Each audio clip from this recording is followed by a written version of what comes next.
अधूरा ज्ञान किसी काम का नहीं होता। जो लोग ज्ञान का सही इस्तेमाल करते हैं उन्हीं को मिलती है सफलता। प्रेरणादायक कहानी। पुराने समय में एक संत के 2 शिष्यों की शिक्षा पूरी हो गई थी। तब संत ने दोनों शिष्यों को थोड़े थोड़े गेहूं दिए और कहा, इन्हें संभाल कर रखना, 1 साल बाद मैं आऊंगा तब मुझे ये लौटा देना। ध्यान रखना गेहूं खराब नहीं होना चाहिए।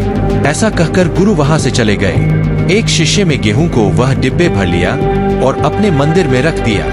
वह गुरु का आशीर्वाद मानकर रोज उस डिब्बे की पूजा करने लगा। दूसरे शिष्य ने गेहूं अपने खेत में डाल दिए। कुछ समय गेहूं अंकुरित हो गए और कुछ ही दिनों में गेहूं की फसल तैयार हो गई। थोड़े से गेहूं से दूसरे शिष्य के पास बहुत सारे गेहूं हो गए थे। 1 साल पूरा होने के बाद संत आश्रम में आए और उन्होंने शिष्यों से अपने गेहूं मांगे।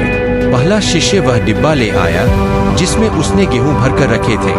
गुरु ने डिब्बा खोला तो गेहूं खराब हो चुके थे, उनमें कीड़े लग गए थे। दूसरा शिष्य एक बड़ा थैला लेकर आया और गुरु के सामने रख दिया।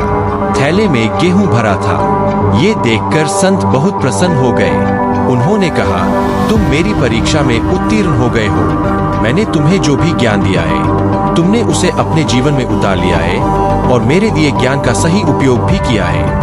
इसी वजह से तुम्हें गेहूं को संभालने में सफलता मिल गई और तुमने गेहूं को बढ़ा भी लिया। संत ने दोनों शिष्यों के समझाया कि जब तक हम अपने ज्ञान को डिब्बे में बंद गेहूं की तरह रखेंगे तब तक उससे कोई लाभ नहीं मिलेगा। अधूरा ज्ञान किसी काम का नहीं है।